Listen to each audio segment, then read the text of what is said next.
자, 오늘 같이 공부하게 될 사주 분석 특강 시간에 공부하게 될 명식은 경유년, 경진월, 정미일이 되겠습니다. 일간 자체는 정화인 것이고요. 그 일간이 태어난 월령 진월이 되겠습니다. 같이 비교 분석할 명식 2020년 5월 4일 월요일에 발생하는 사주 명식으로서 경자년, 경진월, 정미일이 되겠습니다. 자, 일간은 공통적으로 정화라고 하는 일간이 되겠고요. 이 정화라고 하는 것은 음화이면서 등촉화라고 말씀을 드렸습니다. 등촉화, 그 다음에 등촉화라고 하는 것은 태양이라고 하는 것은 하늘에 떠있는 병화 태양이라고 하는 것은 태양은 스스로 만들어져서 스스로 빛과 열을 발생하는 것이지만은 정화라고 하는 등촉화라고 하는 것은 사람이 인위적으로 만든다라고 해서 인위적인 불에 해당이 되고, 또 정화라고 하는 것은 항상 인성으로서 생존함이 필요하다. 인성이라고 하는 것은 대체적으로 간목이라든가 인목 같은 것을 의미하게 되고요. 을목이라든가 묘목 같은 경우에는 순목이기 때문에 잘 쓰진 않지만 을목, 묘목을 쓰는 경우가 없지 않아 있습니다. 그런 거는 아까도 말씀드렸지만 고초, 인등, 격이라고 하는 특수한 격이 되게 되면은 을목을 쓸 수가 있다라고 말씀을 드렸고, 목이 많아지는 경우에는 경금이 있어서 벽값 인정해줘야 목다화식이 되지 않는다라고 정리를 했습니다. 자, 이러한 정화일간이 태어난 월령이라고 하는 것은 진월이죠. 진월, 신월이라고 하는 그런 계절은 어떤 계절? 토가 왕한 계절, 토왕절입니다. 토왕절. 그래서 정화라고 하는 것이 진월에 태어나게 되면은, 정화가 이제 진월 지나게 되면 4월이라고 하는 이제 화왕절로 넘어가지만, 아직 진월이라고 하는 계절은 토가 왕한 계절이기 때문에 특히 음화인 정화라고 하는 것이 그렇게 왕한 단계는 아닙니다. 단 진술충미월, 또 그 중에서 진월이라고 하는 것은 토가 왕한 계절이면서 정화가 진을 보게 되면 이건 상관에 해당이 되죠. 그래서 상관격에 해당이 되는데, 일간은 약하고 상관이 왕하기 때문에 이거를 화토진 상관격이라고 말씀을 드릴 수가 있겠고요. 토가 많아서 일간 정화의 기운을 많이 화생돼서 뺏어가기 때문에 이걸 설기태과 내지는 설기과다한 그런 사주 명식으로 볼 수가 있다라고 정리를 한다라고 하면, 화토진상관격, 설기태가 설기과다하다라고 하는 뉘앙스의 핵심은 뭐냐?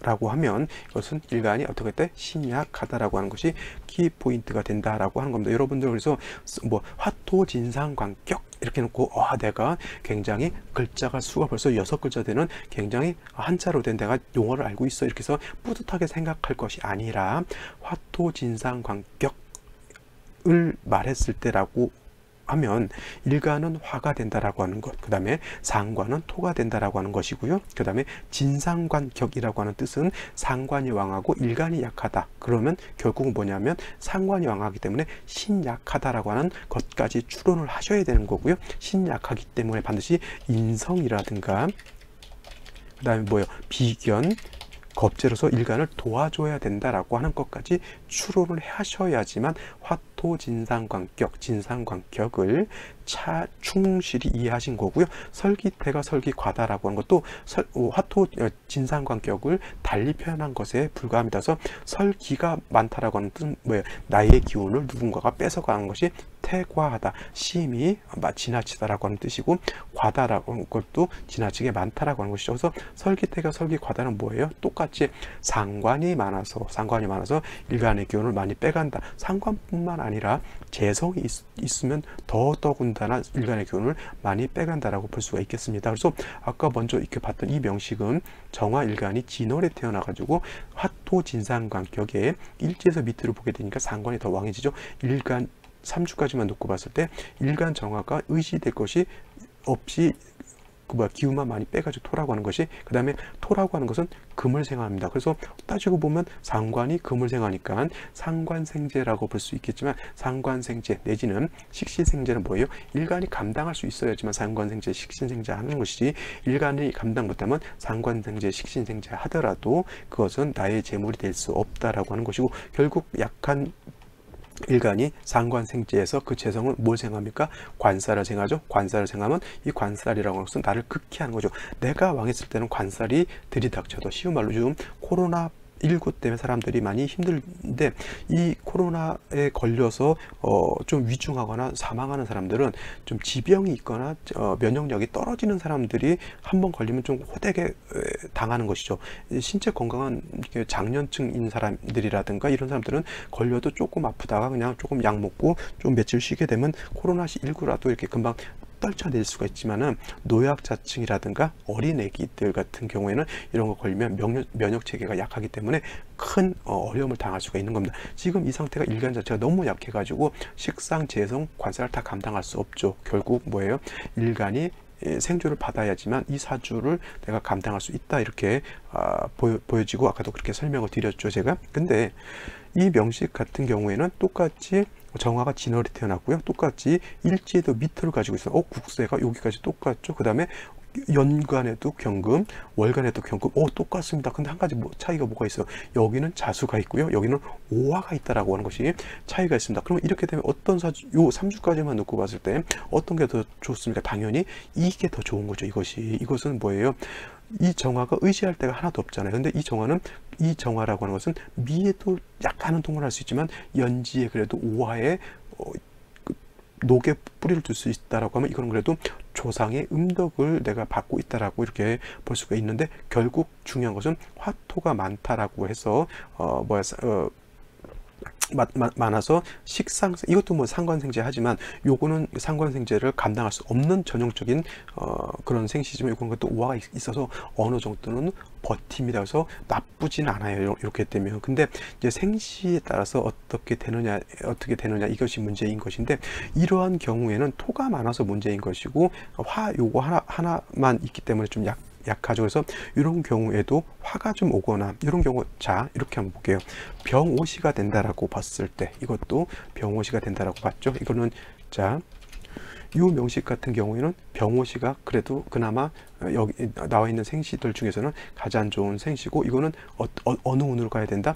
목화운으로 가는 것이 좀 좋다라고 말씀드리죠. 그래도 금수운으로 간다 하더라도 병오시이기 때문에 그나마 좀 버틸 여력이 있는데, 이 사주 같은 경우에는 오화가 있는 상태에서 오미합하고 또 병화가 있기 때문에 이거는 원령인 진토 외에는 수기가 없겠고요. 그 다음에 경금 자체도 진토가 있기 때문에 경금이 존립하는 것이지, 이거는 오히려 반대로 화토가 왕해지는 그러한 사주국세가 됩니다. 그래서 이것은 화운으로 가면 안 돼요, 절대. 이거는 반대로 금수운으로 가야지만 발전하는 사주고, 화토운으로 가서는 이거는 발전할 수가 없습니다. 오히려 이 사주는 뭐 화운으로 가도 되고 수운으로 가도 크게 문제될 바는 아니죠. 근데 요거 자체는 반드시 수운으로 가야지만, 금수운으로 가야지만 사주를 중화시킬 수 있다, 이렇게 볼 수가 있겠습니다. 근데 이것이 만약에 신축시가 된다라고 하면 어떻게 될까요? 자, 축토를 얻었죠. 그 다음에 신금을 얻었습니다. 그러면 이 경금이라고 하는 것이 진의 생조를 받고,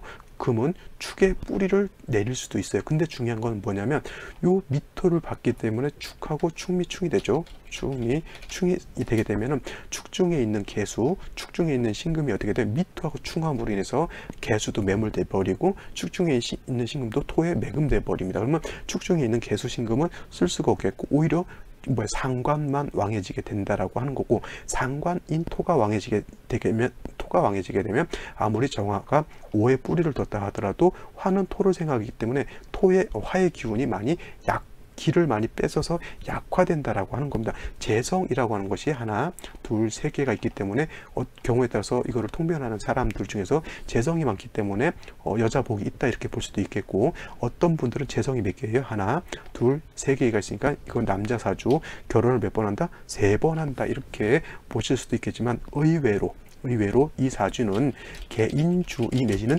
비혼의 사주라고 볼 수가 있어요. 개인주의 내지는 독신주의는 뭐냐면, 내가 여자가 필요 없는 거예요. 결혼하고 싶지 않은 거예요. 이것이 개인주의 내지는 독신주의입니다. 독신주의. 굳이 뭐 내가 그럴 필요가 있겠어. 혼자 나는 살아도 열심히 잘 살 수 있어. 이런 것이 오히려 여자는 남자를 싫어해요.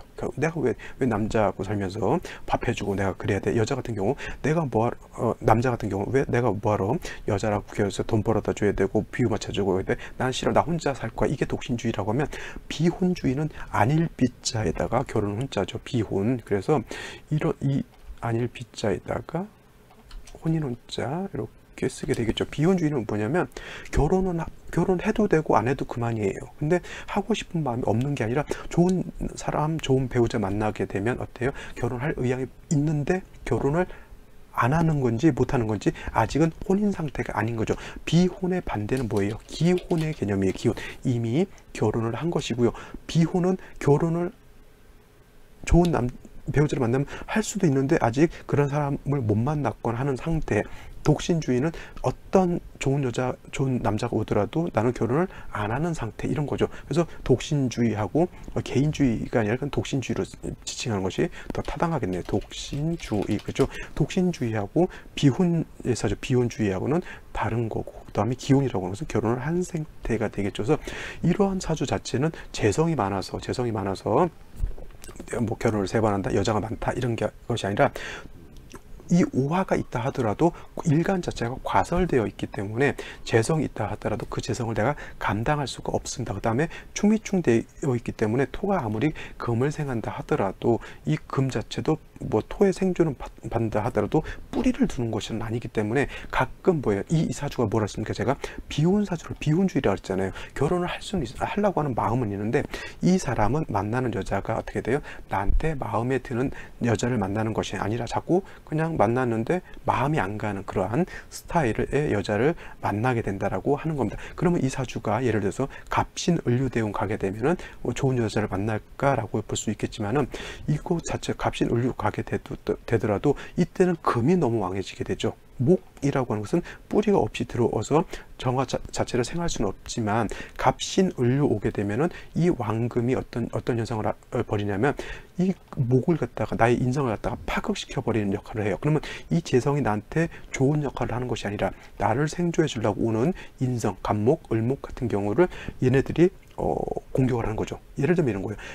재물을 재성으로 보지만은 유산 받는 것을 갖다가 뭐 인성으로도 봐요. 근데 유산이 들어오게 되는데 이 갑목, 경금 자체가 갑신을류 들어오게 되면 금이 왕한데 갑목이 들어오는 거기 때문에 이 경금 자체가 왕해지죠. 그러면 왕한 재성이 자꾸 나의 어떤 인성을 갖다 파극하는 역할을 하기 때문에, 그죠? 요 정도 되면 어느 정도 재성을 감당할 수 있는 여력이 있다 손치더라도 이렇게 개미 되온 이후로는 재성을 감당할 수가 없습니다. 그래서 결혼할 마음은 있지만 좋은 배우자를 못 만나게 되겠고요. 그 다음에 만약에 결혼한다 하더라도 이혼할 확률이 굉장히 크죠. 그래서 이런 사주 같은 경우에는 뭐 본인 스스로도 의향이 크게 뭐 결혼 좋은 사람이 없다라고 하면 어떻다? 결혼 안 하고 혼자라도 상관이 없다라고 하는 좀 약간 개방된 사고방식을 가지고 있는 사주이고요. 제가 보더라도 이 사주는 너무 여자의 배우자의 연연해서 살기보다는 그냥 자기 나름대로 소신껏 이렇게 사는 것이 어떨까라고 하는 그런 사주가 되겠습니다. 비혼 사주라고 하는 개념을 꼭 이해해 두시기 바라고요. 비혼이라고 하는 것은 독신주의하고 기혼하고는 좀 차이가 있는 그런 개념이다라고 이렇게 염두에 두시기 바랍니다. 재성이 3개가 있기 때문에 3번 결혼한다 이런 개념이 아니라고 하는 것 꼭 명심해 두시고요. 오늘은 여기까지 설명을 드리고 저는 내일 또 찾아뵙도록 하겠습니다. 감사합니다.